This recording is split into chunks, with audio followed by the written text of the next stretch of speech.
government came up with Brady bonds, which was a way of writing down the debt. But now that looting is completely unleashed, the rule is that if the government can't pay, the Greek people have to pay. And the way they have to pay is to accept cuts in their public pensions, cuts in employment, lower wages, cuts in social services, and they have to sell off their municipal water companies, their ports, the state lottery, their protected national islands. And all of this money then is used to pay the private bankers that lent the Greek government's money that did not really benefit the Greek people very much, but benefited the foreign recipients of the loans, such as the purchase of German submarines. So this is a looting process. It's the way that the colonialists looted the colonies in Africa and Asia. And now what we see is the West is looting itself. It looted Ireland. It tried to loot Iceland, but failed. And now it's looted Greece. Italy and Spain are on the list. Portugal has been looted. And this all happens because the people accept it. And even when they protest, they don't go far enough. For example, when the Greek people elected barely by some very small amount, a government that promised to resist this looting, the Greek people didn't give that government enough of a vote that it had any real clout dealing with the European central banks, Germany, and the private banks. Furthermore, the polls showed that the Greek people wanted to remain in the EU and to retain the euro. Well, that then took all negotiating power away from the government they had elected, and so the government was powerless. So we have here a situation where the Greek people don't even understand what they have to do to save themselves and to be independent. They're so brainwashed into accepting EU domination, which means you have no national sovereignty. If you're a member of the EU and you use the euro, you have no national sovereignty. You have no financial independence. Let's tackle these issues. What do you make of the actions of the supposedly left-wing Syriza government in Greece, particularly its actions following the referendum of last July? Well, it's powerless, and it's powerless because of the Greek people. If they had elected that government with, say, 60, 70% of the vote, it would have had a lot of clout dealing with Greece's creditors. Or if the people had said right off the bat up front that, look, let's get out of this EU organization, which sets us up to be looted. We don't want to be in that. We don't want the euro. We want our national sovereignty back. You don't have national sovereignty if you don't have your own central bank that can create money to lend to the government. And they didn't do any of that. And so the government is powerless. It can't do anything. It's subject to blackmail, and it collapsed. The current Greek government is continuing the actions of its predecessors and moving forward with the wholesale privatization of key public assets, including major airports and harbors. You have written a lot about privatization and how it is used as a strategy to destabilize or weaken countries, as in the case of Russia, for example. How are privatizations used as a weapon, and what is their impact on struggling economies? Well, when a national resource is privatized, the revenues from that resource pass outside the hands of the government to private parties. So it depletes the government of revenues. For example, if the Greek National Lottery is privatized, then those profits from the lottery go to the private owners. They're no longer feeding into the government's budget. Now, if these private owners are foreigners, as will be the case for almost all of the Greek privatizations, the revenues not only leave the government budget, they leave the country. And so privatization is a way of diverting Greek revenue sources into foreign private hands. To agree to this is to accept being a colony, essentially a slave state, which is what Greece now is. It's a slave state of the Northern European banks.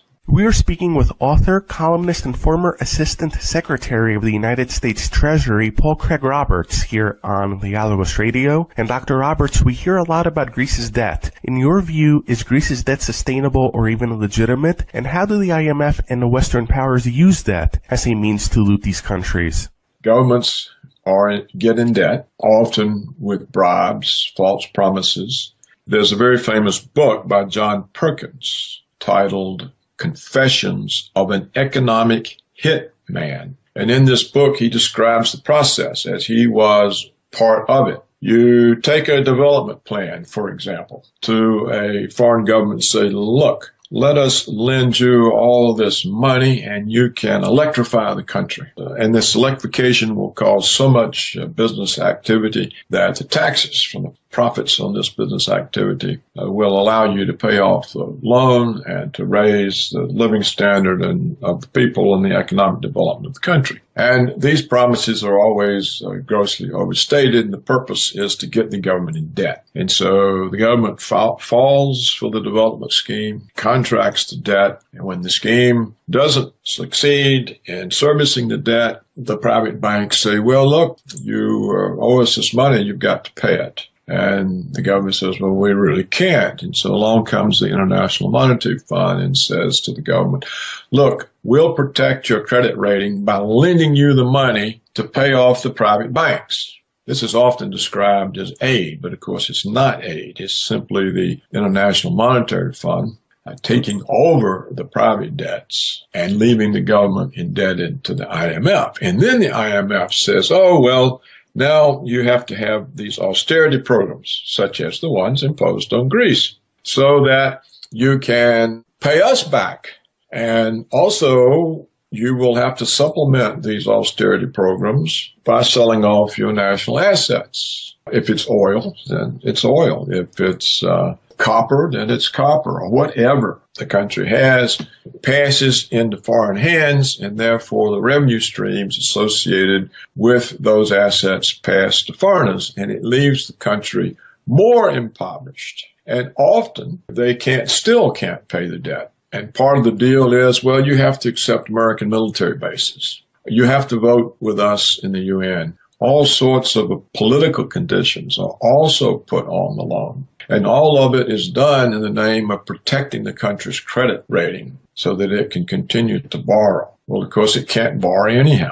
It's already over its head in debt. And yet government after government continues to fall for this or are bribed into it. And as John Perkins points out in his book, The Confessions of an Economic Hitman, if it so happens that a government has a leader that can't be bought off with bribes, Washington overthrows him or assassinates him. And it's entirely possible that the Greek government faced this type of threat.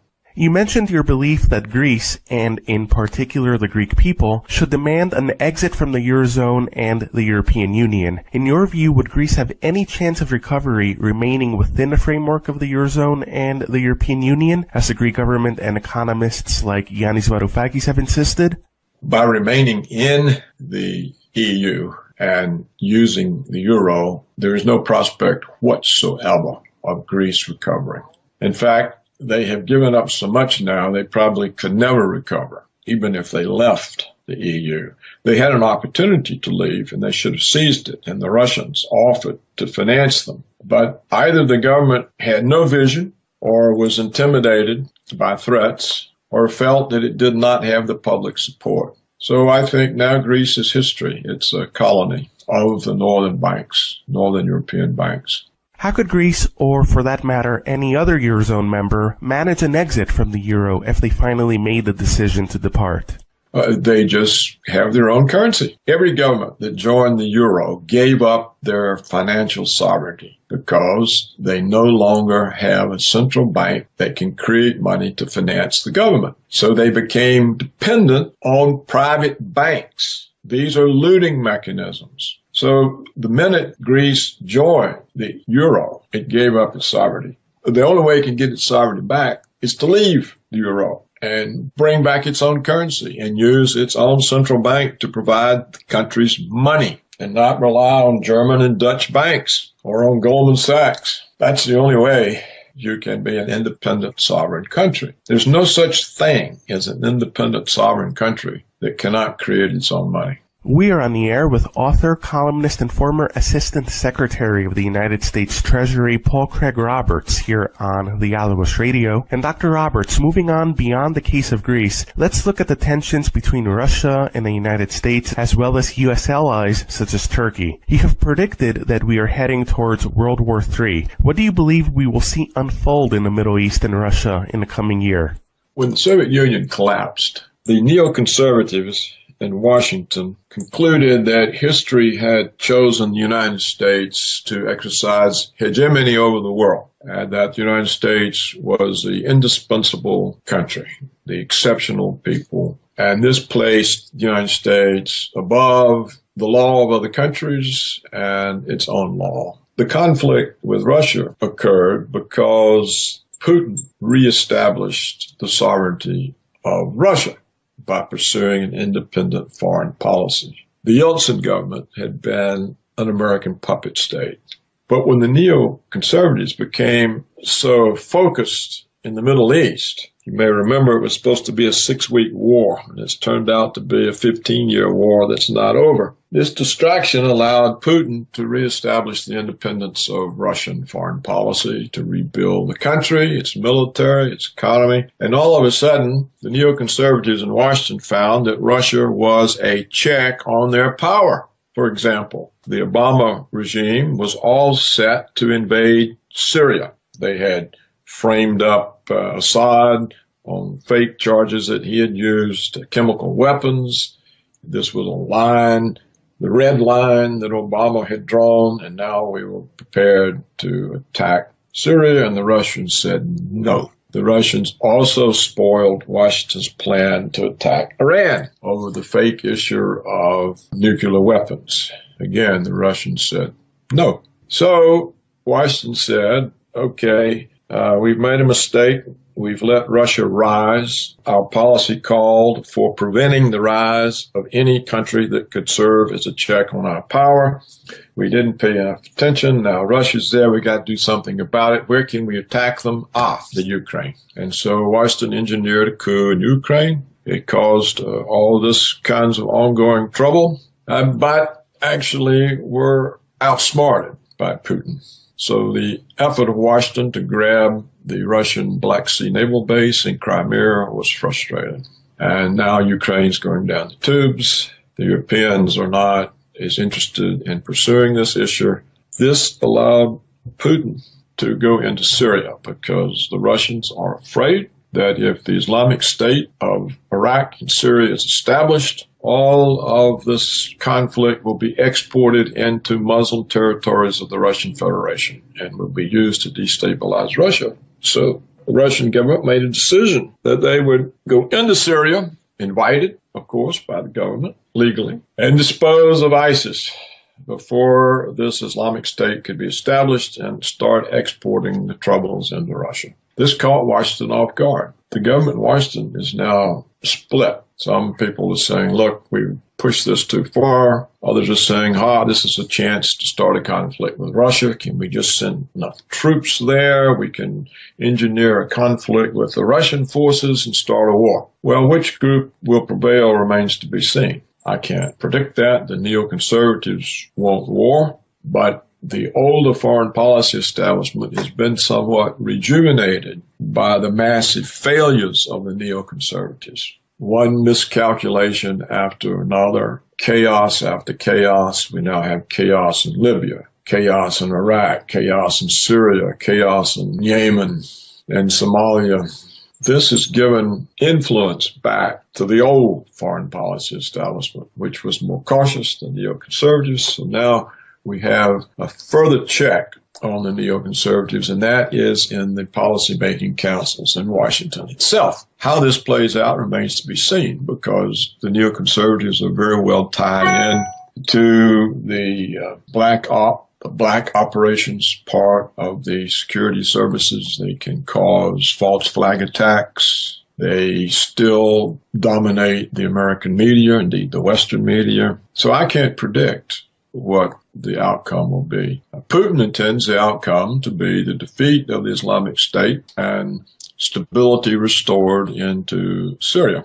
We are on the air with author, columnist, and former Assistant Secretary of the United States Treasury, Paul Craig Roberts, here on Legalibus Radio. And Dr. Roberts, back in the United States, you have insisted that the economic figures being provided by the U.S. government and the Obama administration are phony, specifically referencing the country's payroll figures and unemployment rate. Why do you argue this is the case, and what do the real economic figures show? Well, it's a known fact. First of all, let's take the consumer price level, or the measures of inflation. Over time, the way the government measured inflation has fundamentally altered. Formerly, there was a fixed basket of goods. The items in the basket were weighted according to an estimate of their percentage of consumer expenditures. And so if an item went up, then the index would go up by the weight of that item in the basket of goods, so that you had a measure of a constant standard of living. Now, what they did, they introduced what they call the substitution effect. They argued, when the price of something goes up, consumers substitute a less expensive alternative. And so what they started doing when the price of something went up, they just threw it out of the index and stuck something in there that was less expensive. For example, if the price of a superior cut of meat, a superior steak, goes up, they take that out and they put in a lower grade cut of meat. And in that way, they have changed the index from measuring a constant standard of living to one that measures a declining standard of living. They did this in order to avoid having to pay cost of living adjustments on the Social Security pensions. So that's one way they understate the inflation. The other way they understate the inflation, they say, well, not all price rises are price rises. Some are quality improvements. That's, of course, true. Sometimes the price of something goes up because of a great improvement in the quality.